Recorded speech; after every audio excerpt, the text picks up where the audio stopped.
Hi there, I'm Loise and welcome to Life with Loise. And today I'm going to be bringing you another video in the series of business tips and tricks. Now, what I'm going to be breaking down with you today is the 7 qualities and traits of an entrepreneur. Most people, they have a 9 to 5, they have a job.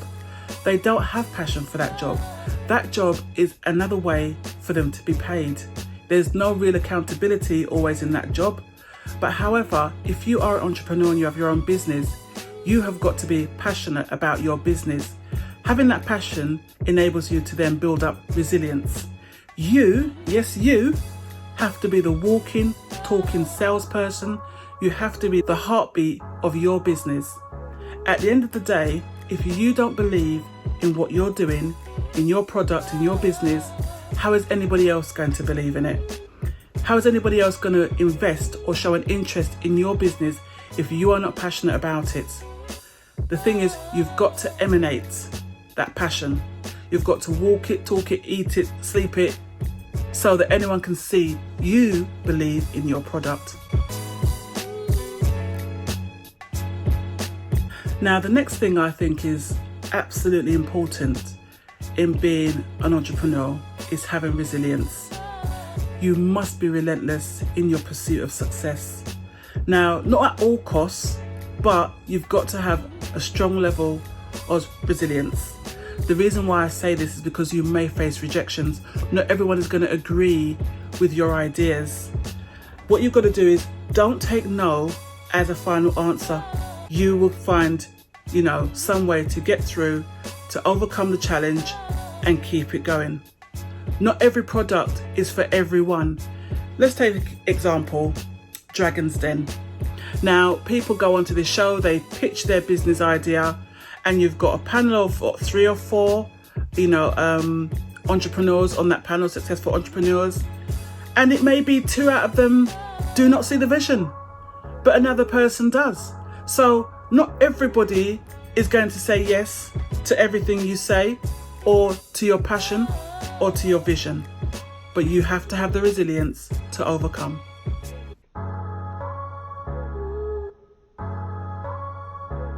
Now, the next thing I wanted to talk about, and this is, some people may class this as a number 1 position, but either way, this is mega important, and it's about having integrity.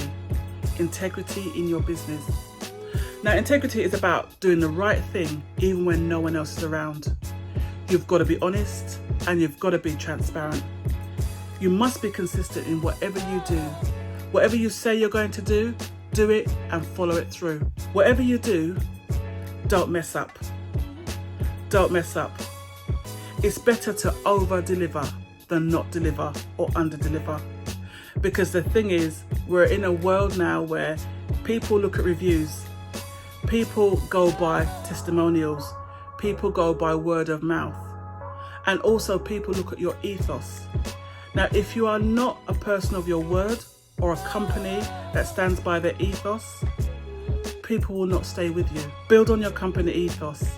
At the end of the day, it's about know, like, and trust. Time management is all about productivity, and it's about getting the job done. It's about planning and dividing your day and knowing what's important. Having good time management helps you to regain control of your day, and also it helps you to work smarter so you get more done in a shorter time. You've got to have a clear vision. You've got to know what is your priority. The thing is, you have to know what has to take precedence over the whole lot of things that you may have to do. You have to focus on what is valuable to your business, the things that will keep you pushing forward, the things that will probably bring in, profit or turnover. Those may be the things that may be a priority, or even deadlines. Also, what you must do is get rid of waste. Anything that is a waste of your time, that's not productive, that is not going to add value into your business, don't be bothering with it. It's actually taking away from your good time management. And the final thing I would say is know when to shut down. When is your me time? When is your you time? Now, the thing is, I'm notorious for this. I don't shut down sometimes. I need to talk to myself. But at the end of the day, you must know when to shut down.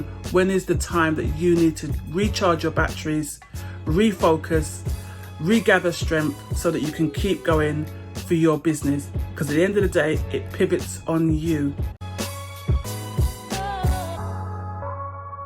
Now, the second thing I'd like to talk to you about is about communication. And it's all about how to articulate yourself, especially when communicating about topics or ideas or your business. This is essential for you to build relationships. You should always be knowledgeable in your field and looking to learn more about communication. When people are speaking with you, always be open to listen. The big part of communication is listening. Be a sponge, absorb information. That way, you'll be more knowledgeable and be able to actually bring things to the table. Remember, communication is all about people. It's a people's game, believe you me. Because if you don't know how to relate to people, you're going to have barriers. You're going to come up against challenges, and you're not going to come across well if you don't know how to communicate with people so that people can relate to you. The other side of communication is how you come across in your emails, how you come across in your letters.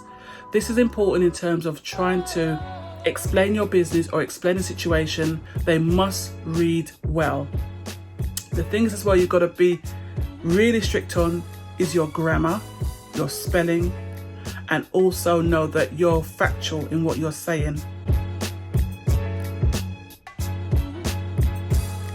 You must be flexible and adaptable to change, because things will always change. That's one thing you can guarantee. In order to grow your business, you have to be flexible and adaptable, because it might be that you've brought out an original prototype or an original version to a product or your business or part of your business plan. And then further down the line, things will change and you have to adapt. It may be that, you have to sidestep the plan, the original plan you were going after, tweak it, and it might be that version 2 is ever more successful than the original version that you brought out that was probably fit into the market at the time when it was put together. But somewhere down the line, you're going to have to be flexible and adaptable. Entrepreneurs and businesses are constantly changing, and a prime example of that is right now, the time that we're living in, the pandemic that we're living through right now. For example, if I take restaurants, they had you come in, you sit down, you eat a meal, and that's the business. That's how they operate their business. In order for them to stay afloat with their finances, to continue that business, they've had to think outside the box. And what have they had to do? Some restaurants have actually flipped it on their head and said, you know what? We're going to start a takeaway service. We might not be able to operate under the current lockdown, but we do something different. We become adaptable. We become flexible. We start a takeaway service. We start a home delivery service. And that way they've maintained their business. So always think that in your business, you're going to have to be flexible and adaptable. Now, the final thing is that you have to have a vision for the future.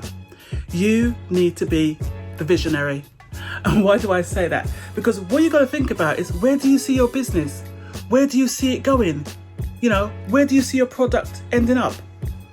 Where do you want to take the business? Do you want it to be just a one-man business, a solo kind of thing? Or do you want to expand it?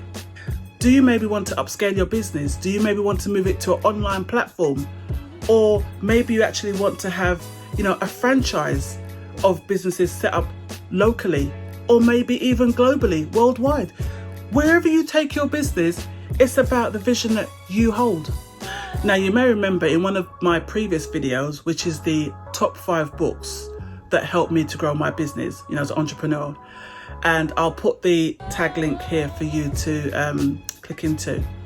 Now, in there was a book recommendation, and it's all about working on the business and not in the business. And the reason why I say that is because when you're a visionary, you are the one that's planning and plotting your business. You'll be able to plot and graph and see where that business is going.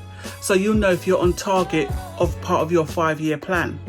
So, as I said to you, being a visionary, especially if you're going to be taking on people and leading them in your team, you are going to be the one that's driving this thing, because it's your vision that your team, that your business is following. So really important for you to be a visionary. So guys, we've come to the end now. Hope you got some useful information out of the 7 traits of being an entrepreneur. What bits do you have to work on? What things did you pull out of it that you may have to look at this week? You know, at the end of the day, if you're not growing, neither is your business. So as I say, goodbye from me for this week. And guys, don't forget to click and subscribe. Also click on the notifications so that every time a video is released, you'll be the first to know. And don't forget to like and share. Have a good week, guys. Till next time. Bye.